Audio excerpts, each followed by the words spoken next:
곽재식의 과학수다. 곽재식의 과학수다 시간입니다. 공학 박사이시자 SF 소설가 곽재식 작가와 함께하겠습니다. 어서 오십시오. 안녕하세요, 곽재식입니다. 네, 이게 보이는 라디오로 나간다고 하니까 갑자기 다이어트를 해야 되겠다고 이 말씀을 하셔가지고 방금 들어오기 직전에 들었는데 예. 굉장히 확 되네요. 아니, 유튜브에서도 실시간으로 저희 생방송 정보쇼 들으실 수 있고 또 보실 수도 있다고 합니다. 유튜브에서 KBS 제일라디오 이렇게 검색해서 들어가시면 실시간 스트리밍 채널에서 시청이 가능합니다. 될 수 있으면 요즘 전화 연결을 저희 프로그램에서도 좀 많이 하고 있기 때문에 예. 출연자들이 많지 않아서 제가 적극적으로 홍보를 안 했습니다만 우리 곽 작가님은 직접 이렇게 나와주셔서 예. 또 워낙 팬덤이 많으시잖아요. 팬층이 많아서. 그렇지는 않습니다만. 도대체 저분 얼굴이 어떻게 생겼는지 막 궁금해하시는 분들이 많으실 것 같아가지고요. 잘했죠. 예, 감사합니다. 자, 어찌됐건 간에 지난주에 이제 쓰신 책에 의해서 거기에 세균과 바이러스 차이점에 대해서 저희들이 좀 설명을 들었습니다. 그렇죠. 예, 세균은 하나의 세포고 또 이게 번식도 하고 뭐 그런다고 얘기했고요. 바이러스는 스스로 자가 번식이 안 되기 때문에 요거 숙주가 꼭 필요하다. 이런 그리고 바이러스가 훨씬 더 조그맣다. 그렇죠. 요 얘기도 해주셨습니다. 오늘은 어떤 얘기를 해보겠습니까? 오늘은 전염병 중에서도 특별히 좀 특이한 사연이 있는 전염병 한두 개 정도 지금 소개해드려서 말씀을 드리려고 하는데요. 네네네. 우리 역사 전염병 중에서 가장 기록이 풍부한 것은 지난 시간에 말씀드렸듯이 천연두입니다. 조선시대에는 이제 두창이라고 했고, 네. 전염병 귀신을 화나게 하면 안 된다. 그래서 함부로 이름을 부르면 안 된다. 그래서 마마 뭐 이런 식으로 높여 부르는 그런 풍습도 있었다. 이런 말씀 드렸었습니다. 네, 네. 천연두는 특히 이 병을 접해본 적이 없는 생소한 지역에 퍼졌을 때 막대한 피해를 입힌 것으로 악명이 높기도 합니다. 전염병들은 뭐 대체로 이런 경향이 있습니다만, 예를 들어서 콜럼버스가 아메리카 대륙을 발견했을 때 유럽 사람들이 처음 아메리카 대륙에 천연두를 퍼뜨렸는데 그것 때문에 아메리카 원주민들이 아주 엄청난 피해를 입었다. 뭐 이런 이야기도 좀 유명하고. 맞아요. 아시아에서는 한 6세기에서 7세기경, 그러니까 지금으로부터 한 1500년 전쯤이죠. 이쯤에 일본에서 전염병이 크게 유행을 해가지고 일본의 인구가 줄어들 정도였다. 뭐 이런 기록이 일본에 남아있는데 네. 이 전염병이 아마 천연두가 아니었겠느냐. 뭐 이런 식으로 많이들 보고 있습니다. 천연두는 세균이라고, 균이라고 했나요? 천연두는 바이러스죠. 바이러스예요? 네, 바이러스. 바이러스죠. 바이러스. 일본이 섬나라라서 이제 고립되어 있었는데 아마도 한반도와 교류가 늘어나면서 특히 이제 삼국 통일이 한반도에서 삼국 통일이 이루어질 때 백제가 신라에 의해서 멸망할 때쯤에 일본군이 대거 지원군으로 백제를 돕기 위해서 갔던 적이 있었거든요. 맞아요. 그때 아마 천연두를 옮아간 사람들도 굉장히 좀 많이 있지 않았을까 뭐 이런 추정도 나오고 있습니다. 네. 그래서 일본의 옛 기록에 나오는 전설 중에 어떤 게 있냐면 일본 사람들이 이제 신라를 공격하기 위해서 신라로 막 쳐들어갔다가 신라의 신이 일본군을 막아서 가지고 그냥 돌아왔다면 이런 전설이 있거든요. 네. 그래서 뭐 여러 가지로 추측하고 상상해 보는 이야기입니다만 이게 아마도 한반도에 있는 천연두가 일본에 건너와서 일본 사람들을 막대하게 죽게 만든 그 사건이 전설로 남은 것이 아니겠느냐 뭐 이런 식으로 상상도 해볼 수가 있겠죠. 일본의 이제 6세기경, 7세기, 6세기경에 네. 대전염병이 퍼져가지고 대유행돼서 그때 정작 이제 백제를 도와주고 싶었으나 돕지 못했던 그런 상황이 벌어졌다. 요거는 그러니까 일본 문헌에 어딘가 나와 있는 얘기인가 보죠? 그거는 뭐 여러 가지로 교체 검증되는 사실이죠. 그래요? 네. 자, 또 어떤 게 또 좀 놀라울 만한, 특이할 만한 얘기입니까? 오늘 주로 다뤄볼 이야기는 요것은 아니고 여기에서부터 시대가 다시 또 한참 더 거슬러 올라간 기원전 한 1세기 전후 이때쯤의 이야기입니다. 기원전 1세기면은 고조선 시대 뭐 내지는 뭐 사만 시대 뭐 그런 거 되나요? 그렇죠. 예. 배경이 되는 곳은 경상남도 사천시의 바다에 있는 늑도라는 섬인데요. 늑도요? 예, 늑도. 처음 들어보는데요. 늑도. 이 섬이 뭘로 유명하냐면 기원전 1세기 전후에 유물이 많이 발견된 곳으로 유명합니다. 특히 뭐 한반도에서 흔히 보이는 유물도 당연히 많이 발견됐습니다만 특히 특이한 점이 뭐 중국 유물, 일본 유물도 같이 많이 발견이 됐습니다.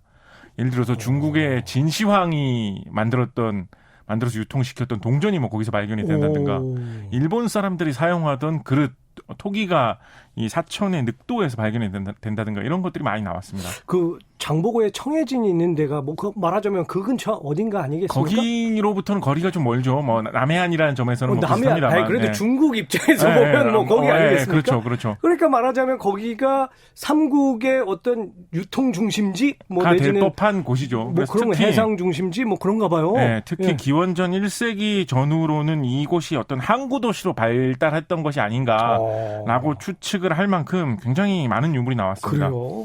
이동주 박사님이라는 분이 신문 인터뷰에서 하신 말씀을 들어보면 이 시기에 나온 전국의 유물을 다 합쳐도 늑도에서 나온 유물의 한 10분의 1밖에 안 될 것 같다라고 할 정도로 어떻게 보면 항구 도시로 상대적으로 우리나라에서는 번성했던 곳이다라고 할 수 있는 곳인데 특이한 게 이곳이 그러다가 갑자기 쇠퇴해가지고 그 후의 흔적은 상당히 좀 드물어지고 그 후로부터 아까 늑도 못 들어보셨다고 말씀하셨는데 우리나라 역사에서 크게 뭐 이곳이 발달한 곳으로 남아있던 예는 그 후로는 좀 없습니다. 그러니까 거의 한 2000년 가까이 잊혀져 있다가 1980년대에 이제 본격적으로 유물을 발굴 조사하면서 다시 이제 우리 앞에 모습을 드러낸 고대 잊혀진 도시 같은 그런 곳이죠. 청취자 여러분들께서도 아마 지금 늑도 거기에서 무슨 유물이 나왔다고 아마 깜짝 놀라셨을 텐데 말이죠. 네, 그래서 여기가 도시금은 왜 갑자기 잊혀졌는가, 왜 멸망했는가에 대해서 뭐 여러 가지 설이 분분합니다만 정설은 아니고 한 가지 좀 사람들이 재미있다, 특이하다라는 설로 언급하는 것 중에 전염병이 퍼져서 멸망한 것이 아니냐라는 이런 설이 있습니다. 그리고 그 전염병 중에서 유력하게 언급되고 있는 후보들 중에 하나가 결핵이 혹시 퍼졌던 것은 아닐까라는 설도 있습니다. 아니 근데 두 가지가 궁금한데 그 많은 질병 중에 왜 결핵을 의심하게 됐는지도 궁금하고 또 그게 당시에 결핵이었는지 아니었는지 지금 알 수 있는 방법이 있는지도 궁금하고 두 질문에 동시에 답변해 드릴 수 있는 이야기가 있는데요. 여기에서 파낸 여러 가지 유물들을 조사를 해보다가 늑도에서 A지구로 분류하는 곳의 무덤 중에서 12살 전후의 어린이 유골이 발견이 됐습니다. 그래서 이 유골을 보다 보니까 이 어린이가 결핵에 걸린 흔적이 있는 거예요. 그래서 이런 어린이가 결핵에 걸렸을 것 같으면 이곳에 결핵이 유행했을 가능성도 있지 않을까라고 이제 사람들이 생각을 하게 된 거죠. 그러니까 아직 확실할 수준은 아니고요. 유골을 지금 2000년 된 유골을 봐도 거기에 결핵균이 있었구나를 알 수 있습니까? 그러니까 결핵을 앓게 되면 뭐 제가 뭐 의사는 아니라고 정확한 건 모릅니다만 결핵이 결자가 맺힌다는 결자거든요. 뭐 결론을 낸다 뭐 이럴 때 이 결자처럼 그래서 그 결핵이 걸리게 되면 이런 매듭 같은 그 맺힌 것 같은 그런 흔적이 몸에 생길 수 있다라고 합니다. 그렇군요. 그래서 아마 유골에서도 그런 추측을 하게 된 것인 것 같고, 그러니까 이걸로만 봐도 뭐 좋게 한 2000년 정도는 한반도에서 이제 결핵이 유행을 했던 거죠. 결핵균 이렇게 얘기하니까 이건 세균이군요. 세균이죠. 바이러스 아니고. 그렇죠. 아하. 결핵은 뭐 이거보다 훨씬 더 오래된 사례도 외국에서 발견이 되고 있고요.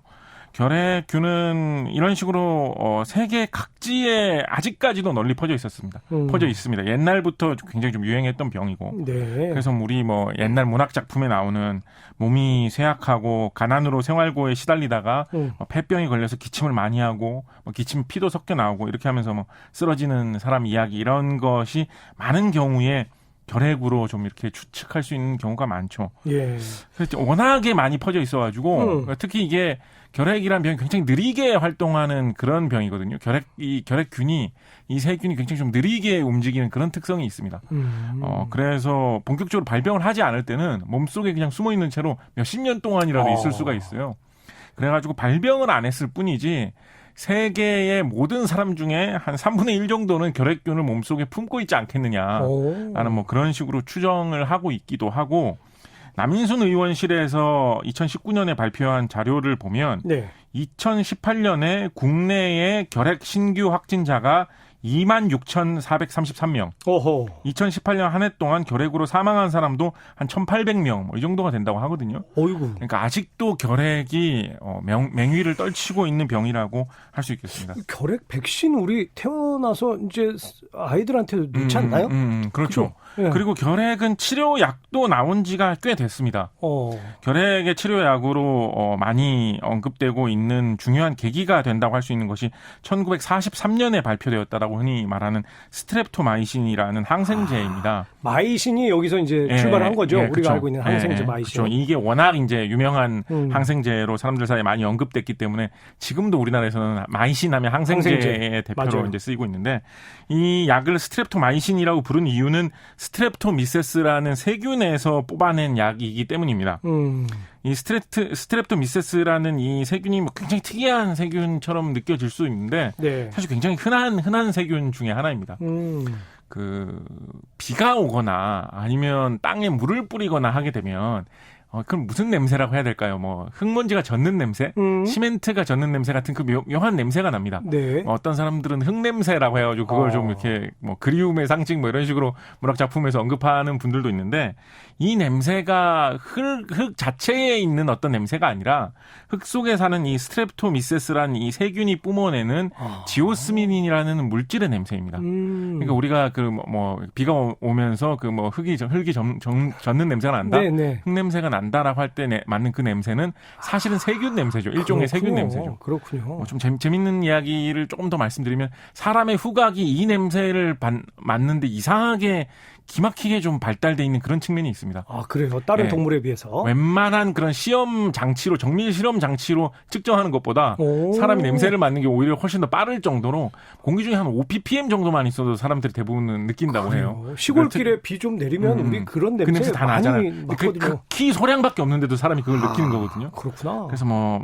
말하기 좋아하는 사람들은 먼 옛날에 이제 아프리카에서 사람들이 출발했다 뭐 이런 얘기도 많이 하잖아요. 네. 그래서 물이 굉장히 귀했을 때 비가 조금이라도 내리면 사람들이 눈치를 채라고 그런 게 발달한 게 아니냐 뭐 이런 얘기도 하기는 하는데 오늘 중요한 내용은 바로 그 냄새가 이 스트랩토미세스라는 이 세균에서 나는 냄새고 바로 이 세균이 다른 세균하고 싸우는 과정에서 다른 세균을 없애기 위해서 뿜어내는 그 어떻게 보면 세균 입장에서는 독이라고 할 수 있는 물질을 모아가지고 약으로 만든 것이 바로 최초의 결핵 치료제로 사람들 사이에서 많이 활용되었던 이 스트랩토마이신이라는 약이었던 거죠. 아, 그렇군요. 오늘 이제 결핵 관련해서 말씀해 주셨고 또 그것을 이제 치료하는 약으로 스트랩토마이신을 얘기하셨는데 요 즈음에 요 결핵과 스트랩토마이신을 얘기해 주신 무슨 특별한 이유가 있으실 것 같아요. 일단 한 두 가지 정도인데요. 두 가지 정도. 한 가지는 이 세균을 없앨 수 있는 약이 항생제다. 그래서 바이러스를 치료하는 약이 항생제인 것은 아니다라는 걸 이제 다시 한번 더 강조하기 위해서 한 번 더 말씀드린 것입니다. 그래서 항생제를 먹으면 뭐 병이 다 낫는 거 아니냐라는 식으로 오해하시는 분들이 있는데 기본적으로 항생제라는 약은 이런 식으로 세균이 다른 세균을 공격하는 혹은 뭐 곰팡이가 다른 세균을 공격하는 뭐 이런 것이 항생제다라는 점을 다시 한번 강조드리기 위해서 말씀드렸습니다. 오케이. 그러면 코로나 바이러스 뭐 이런 거 의심돼가지고 마이신을 드신다거나 이거 아무 의미 없다 이 말씀이신 거죠? 사실 아무 의미 없지는 않습니다. 아무 의미 없죠. 또 의사 선생님들이 처방하기에 따라서는 잠시 후에 또 의사 선생님 나오니까 또 여쭤보도록 처방하기에 하고. 따라서는 예를 들어서 바이러스 때문에 몸이 안 좋아졌는데 그것 때문에 또 세균이 많이 도져가지고 세균도 빨리 없애야 되는 상황에 놓이게 되면 항생제 먹는 거를 또 의미는 있을 수는 있으니까요. 아무 의미 없다는 건 좀 과장인데 기본적으로 항생제라는 약은 세균을 없애기 위한 약이다라는 점을 다시 한번 강조드리기 위해서 말씀드렸고 또 한 가지 이유는 세균이 이런 식으로 항생제로 바이러스를 직접 공격하는 것은 아니지만 세균 연구하는 과정에서 바이러스와의 싸움에서 유용하게 쓰이는 경우도 있기 때문입니다. 바이러스를 물리치는데도 이런 마이신이라든지 이런 것들을 연구한 게 도움이 된다? 마이신이 도움된 사례는 아니고요. 우리 이번에 코로나19 검진한다, 확진 판정을 낸다 할 때 PCR이라는 시험 방법을 써가지고 코로나 바이러스를 검진한다 이런 얘기 가끔 뉴스에서 들으신 분 계실 겁니다. PCR을 본 적은 있는데 그게 뭔 내용인지는 잘 모르겠어요. PCR 뭐 돌린다 뭐 이런 이야기 들어보실 수 있으실 텐데 이 PCR이라는 게 폴리머레이즈 체인 리액션이라고 해가지고 중합 효소 연쇄 반응이라고 번역을 하는데 이렇게 말만 어렵군요. 번역해서는 뭐 무슨 뜻인지 알기는 어렵고요. 이게 어떤 것이냐면 우리가 보고 싶은 형태의 유전 물질이 만약에 검사하는 대상 속에 조금이라도 있다면 그 유전 물질과 똑같은 것을 굉장히 많이 복사해내게 하는 그런 반응입니다. 그래서 정말로 많이 복사해낸다면 뭐 눈으로 볼 수도 있을 만큼 복사해낼 수도 있고 뭐 눈으로 보기 전에 이제 감지할 수 있을 정도로만 많이 복사해내면 되는 거죠. 그래서 이런 반응을 이용해서 어떤 바이러스가 있는지 없는지를 이제 찾아내는데. 그러니까 의심 환자들의 뭐 침이나 가래 같은 거 이렇게 조금만 소량만 가지고도 있으면 그 속에 또 바이러스는 정말 조금밖에 없을 거거든요. 없겠죠. 예. 그거를 말하자면 증폭시키는 그렇죠. 그런 반응 실험 검사를 할 수 있다는 그렇죠. 얘기군요. 예. 그러면 그렇게 증폭할 수 있는 그런 무슨 신비한 그런 약품이 있어야 될 거 아니에요. 예. 그런데 이 신비한 약품이 온도 72도에서 반응을 잘합니다. 좀 따끈한 온도죠. 네. 이 신비한 약을 어디서 뽑아내냐면 세균에서 뽑아낸 물질입니다.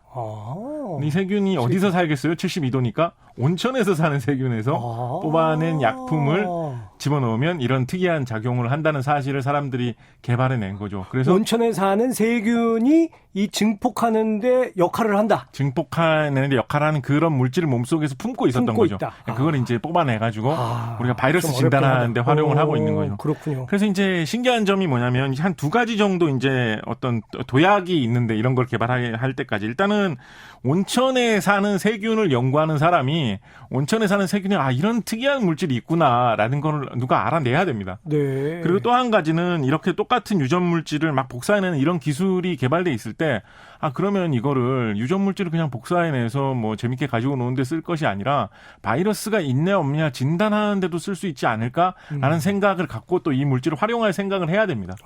그렇게 했을 때 이런 진단법이 탄생할 수 있는 거거든요. 그래서 이런 기법이 본격적으로 쓰이기 시작한 게 뭐 80년대 말 90년대 초 뭐 이런 정도밖에 되지 않습니다. 그래요. 어떻게 보면 뭐 아직 우리 세대에서 개발된 최신 기법이라고도 할 수가 있죠. 예. 그래서 누가 온천에서 예를 들어서 온천에 대해서 누가 연구를 한다 그러면 온천에 있는 뭐 그런 광물질이 몸에 좋은지 연구한다라든가 뭐 온천을 여기에 개발하면 경제적으로 얼마나 득이 될지 연구한다든가 이런 거를 많이 생각을 하잖아요. 네. 온천에 대해서 연구를 하는데 온천에 사는 세균에 대해서 연구를 한다. 그거 어디에 쓰려고 이렇게 생각하기 쉽거든요.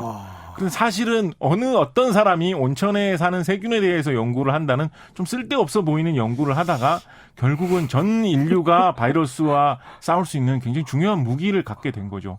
그래서 이 기초과학기술의 발전이라는 게 정말 아무도 모르는 방향으로 발전할 수 있기 때문에 기초과학 연구를 할 때는 그거 뭐에 쓰려고 그게 정말 돈이 돼? 이런 질문을 하기 전에 그렇지. 정말 순수하게 광범위한 분야에 걸쳐서 우리가 새로운 지식을 얻는다는 그 재미에 초점을 맞춰서 좀 투자해 볼 필요도 있지 않을까 그런 생각도 한번 해보게 됩니다. 역시 과학자다운 그런 결론을 또 맺어주셨습니다. 이 세상에 쓸데없는 건 없다. 뭐 이런 말씀을 또 해주신 거예요.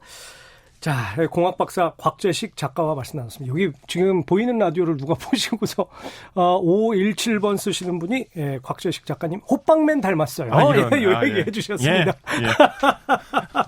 자, 곽재식의 과학수다 유튜브에서 또 다시 들으실 수도 있습니다. 오늘 나와주셔서 정말 감사합니다. 감사합니다.